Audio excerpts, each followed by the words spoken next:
Diyos na ang bahala sa atin.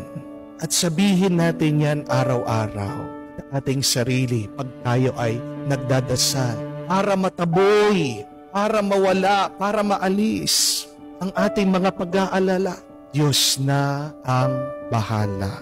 At kung ang Diyos na ang bahala, bakit ka pa mababahala? Di ba dapat wala ka nang inaalala kung alam mo malakas at makapangyarihan ang Diyos na tumutulong sa iyo? Do you want your worries to disappear? Then, allow God to worry about you. What should we worry in our life? Ang ating dapat inaalala sa ating buhay, simple lang. Paano ka maging masaya? Paano ka maging mabuti? Paano ka dapat magmahal sa iba? At paano mo dapat sundin at mahalin ang Diyos?